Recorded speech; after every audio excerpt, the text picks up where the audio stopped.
Hey everybody, all good things must come to an end. It's Jimmy Smith with the final episode of Fight Quest Stories, because the last episode we did Wing Chun in Hong Kong. So, anyway, I might do a little epilogue about stuff we did afterward and press tours and stuff like that, but this is the last episode.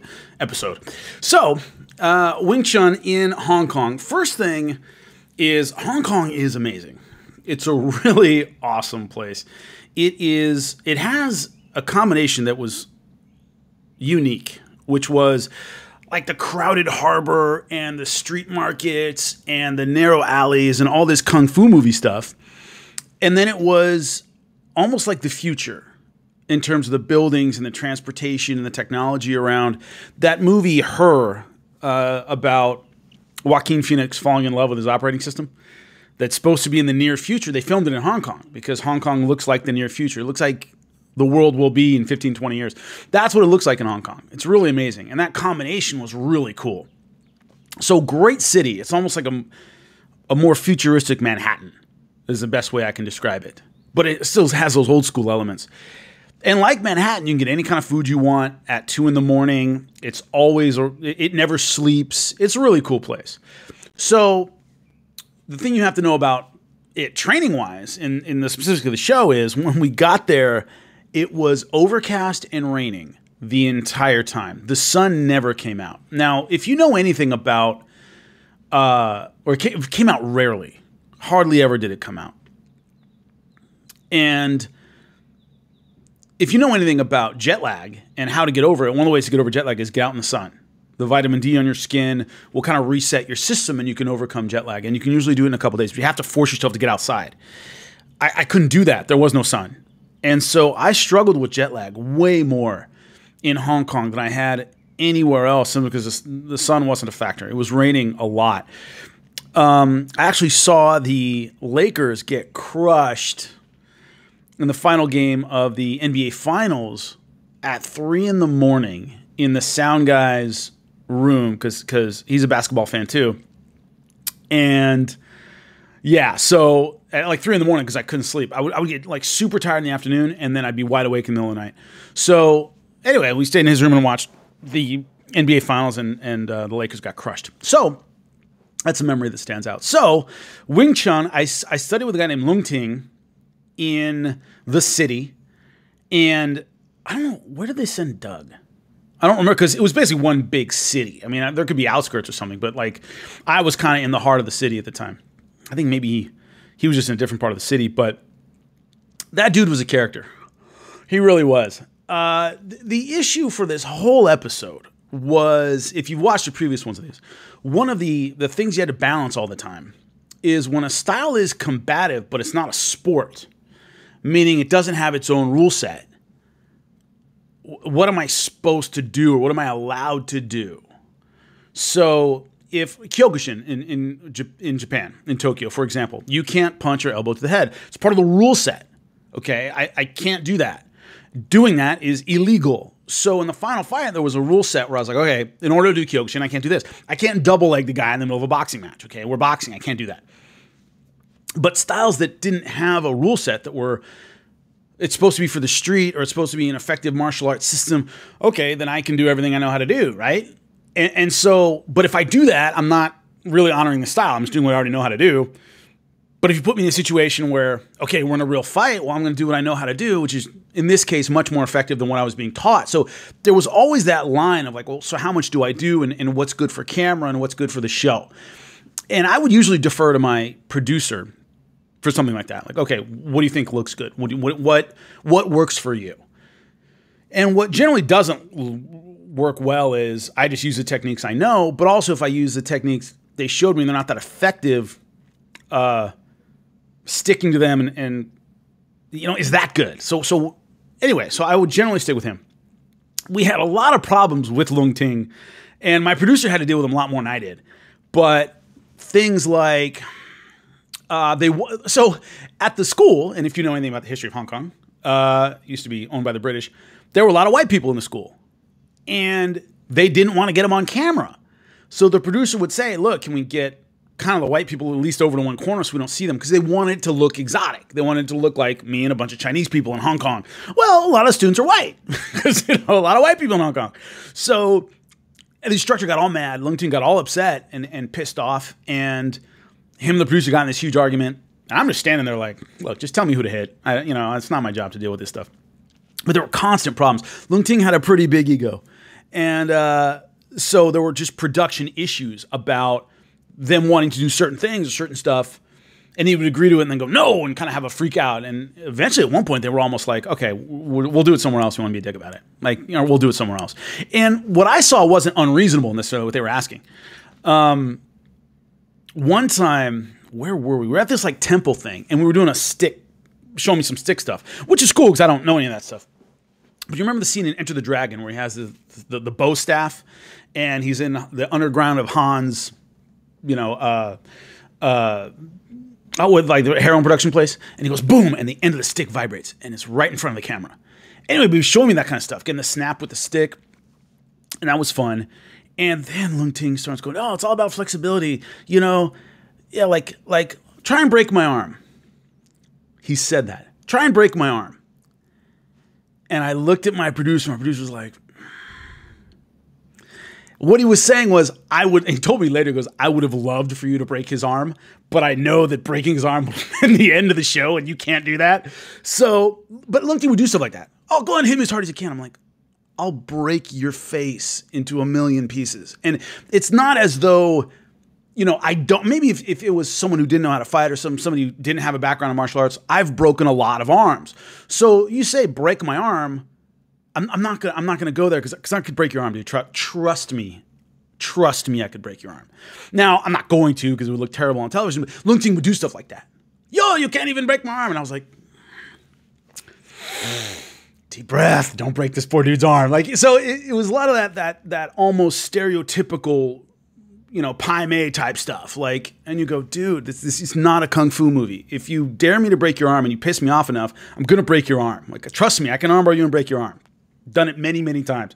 So it was stuff like that. He would get on these kind of kung fu trips where it was like, you see it's good, you can't even grab this out of my hand. I'm like, I could easily do that. Like but if I do that and make you look like a fool on television, the show's gonna go to shit. And so we'd always have these meetings at the end with the producer, like, look, how much do you want me to do about this? Because he would make these claims and I'd go, I could punch right through his chest if if you think that would look good on camera. He's like, no, we can't do that. So there are all these things with Lung Ting's ego that would kind of get in the way. The style itself, Wing Chun, the interesting thing is a lot of the Bruce Lee imagery is very much wrapped up in Wing Chun. That's the selling point 9 times out of 10 is Bruce Lee did it. And Ip Man and all this stuff going back. There's a great biography of Bruce Lee by Matthew Polly that I suggest everybody read. It's really outstanding. But if you know anything about Bruce Lee, he became disillusioned with Wing Chun. He became disillusioned with old styles. He became disillusioned with forms and all this stuff. And he realized it was extremely limited. And in order to be Bruce Lee, he had to get beyond that. So the difficulty with Wing Chun is that they still use that imagery of Bruce Lee when Bruce really got past that stuff and went, look, this chain punching and standing super tall, these trapping drills, they don't work. Like, he had to get past that stuff to be the Bruce Lee we know. The way they kick is really strange. They really lean on the back leg and kind of like almost cheap kick every time. It's really weird the way they use their lead leg. And that took a lot of time to even like figure that stance out. But what's so interesting is a lot of things that were difficult in other styles, you'd figure out like, I don't know, like some way they would stand or something they would throw. But once you figure it out, it made what you were doing more effective. I didn't find any effect with this stuff. So it was like, why am I putting all my weight on my back leg when it really limits my ability to punch? And it was just really weird. So the way Wing Chun worked stylistically is chin up, a lot of chain punching, which is hand over hand punching like this. They stand super tall, and a lot of it is catching your opponent's punch or hitting your opponent's punch before it gets to you. Any style that relies on that. They did a little bit of that in Kaja Kimbo too. I forget what they called it. But like hitting a guy's arms, it's coming at you. Maybe if the guy is super duper slow, you can do that. The dumbest thing you can do in an actual real fighting situation is reach for whatever's coming at you, because then you're leaving yourself extremely vulnerable. A simple feint and you're screwed. So anytime somebody's like, we reach for their arms, you're going to hit somebody's arm as it's coming at you. Even boxers like Floyd Mayweather and stuff, they parry, they wait for the punch to get close to them, then they can read the end of it and parry. And they do like maybe this. They're not trying to hit the guy in the arm as it's coming at him. So a lot of these concepts were like, against a real guy with real speed, you're not going to be able to do that. And if you look at the which I did, like the old rooftop fights in Wing Chun, half the time one of the guys starts running. Like they start throwing punches and the one dude like will literally start running away. So it's not like you saw these cool fights like, oh, that's how it works. It was like every time there was a real fight, one of the Wing Chun guys would just like sprint off the rooftop. Very interesting. So a lot of the mechanics of what they were doing were really counterintuitive to a real person who's been in an actual fight. But one thing that I learned a lot doing all these different styles for fight quests is, number one, people do martial arts for all different kinds of reasons. Number two, I was talking to one of the guys in Wing Chun, and he told me he got jumped one time. And he'd been in Wing Chun for a long time, and he said, I just chain punched the dude right into the ground. Like, boom, boom, boom. He just wasn't expecting it. And I tell this to a lot of people. They say, will this work on the street? Will this work here? Will this work there? Most people can't fight at all. Most people have no background in martial arts at all. They don't know anything. So you're chain punching, while it might not be the most effective style, if the other person just has no idea what's coming at them, it might work. If you throw a kung fu kick at somebody and they don't know anything, it'll land and it'll work. If you throw it with confidence and speed, that's the real combination is if you have faith in what you're doing and use your Hapkido technique, it might work because the person doesn't know anything. So most people on the street have no background in any kind of martial art. So he told me he just chain punched right into the ground. I was like, hey, man, great. Good for you. Awesome. It worked. You studied all this time and got to actually use it, And so fighting in a professional environment all the time, which is what I was doing at the time, it's just a different mindset. The people I'm fighting know how to fight, and they know how to fight really well. So if something isn't super efficient and work really well, it's not going to work on these guys. They know what's coming at them. So I was studying this stuff, the chain punches, the wooden dummy drills and stuff like that, which involve a lot of trap and hit, trap and hit, trap and hit. And trapping is just so counterintuitive to me because I reaching for somebody's arm and they're a decent fighter, they're going to feint and then crush your face. And so but I did it. I did all this stuff, and then I was learning all this stuff while not being able to get any sleep. And we had our first sparring session, and they brought in this big Chinese dude. I don't think I trained with him. I don't remember training with him. I think he may have come from somewhere else. But anyway, they said, hey, it's sparring day. You're going to spar. And it set a really bad precedent, unfortunately, because they brought this dude in. They said, spar. And I said, okay. And I blasted him into the wall 4 or 5 times. And what I mean by that is they'd say, go, and I would literally pick a wall and just unload until he hit the wall. And then I'd back up to the center of the room, I'd pick another wall and unload on him. Because just fundamental, simple, but even using their stuff in their way a little bit and adding a little fundamental boxing, the dude fell apart. It was like, if you come in straight with your chin up, all I have to do is this and hook, and I'll go right over that chain and crack you in the head. But I would still use the stuff they taught me how to use. I would just, use it with a little boxing, and it's just like the dude just had nothing. And which was bad, which I'll explain in the final fight. But yeah, I just beat him into the wall. I just picked a wall and beat him into the wall, and that was it. Without even using any of the Thai stuff or any stuff I knew before, just simple hand stuff, And so we did a shoot in the harbor in Hong Kong where I got kicked into the water by the dude in red. And he was one of the, I forget his name. Long hair, he had a red gi on. He could actually fight. And he, though, was versed in a lot of other styles. He had done a lot of different martial arts, but he was a lot smaller than me. So initially, when I was talking to the producer about who can I fight, who will look good, who can I actually make a fight out of it with, when we talked about him, the producer's like, he's just too small. He's just like, it's not going to look, it won't look threatening to you. And like, you're going to beat it. You're just a lot bigger than he is. So he had a style. And also, it wouldn't be everything he did that was super effective didn't look Wing Chun-y because he had learned all these other styles. That's what made him good. That also made him like Not a good alternative for the final fight. So there was a thing we did where he kicked me into the water in Kowloon Bay. That was a setup. We didn't really, it wasn't an accident. We're like, hey, kick me in the water. That'll look cool. And so we did whatever we were doing, some drill, and he, boom, kicked me in the chest right into the water and it looked great, apparently. But that wasn't an accident. That we wanted him to kick me into the water. It was all set up so that he could kick me in the water. So that's what we did. So anyway, did my daily Wing Chun stuff. So the final fight comes around and they want to do a rooftop fight like the old Hong Kong style. Well, it's pouring raining. It's been pouring raining for a while. And that rooftop was super wet and it was a real rooftop. Like it wasn't like a setup in a studio. It was a real rooftop. And so naturally I was a little worried out. If someone goes over the side of this, they're done. We were like 10 floors up. And so there was one rooftop and then the other rooftop next to us had all these people on it. And it was Discovery Asia, all the people from Discovery Asia. Now, by this point, we had done some press tours for Discovery Asia. So there were a few friends of ours up there. And they're all looking at us, hey, how's it going? So like this big like gallery of people looking at us as we're on this rooftop. So who I fight in the final fight is usually worked out with somebody else that has nothing to do with me. The producer, the instructor, Doug's instructor, somebody figures out who I'm supposed to fight.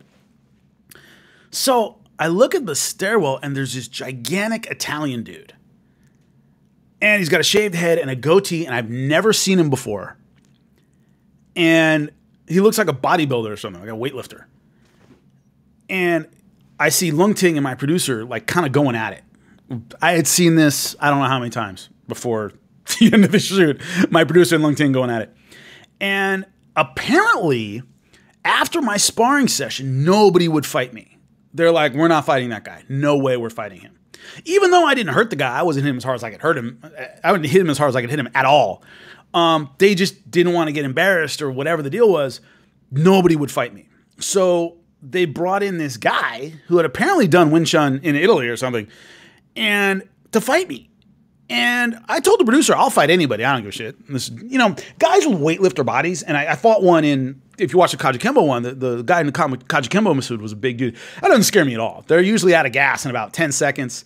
They're not mobile. They're not flexible, generally speaking. So guys with those huge, intimidating builds are usually really easy to spar with and fight. So that didn't bug me at all. But my producer's point was, he's Italian, and we haven't seen him this whole, it'll look totally stupid to bring in this ringer who isn't Chinese, whom we haven't seen the entire episode. So him and Lung Ting were just going back, and Lung Ting goes, he's fighting him or nobody. And the producer goes, it doesn't make any sense to fight this guy. It looks like you brought him from another country, which you did. You know, we need at least a Chinese guy.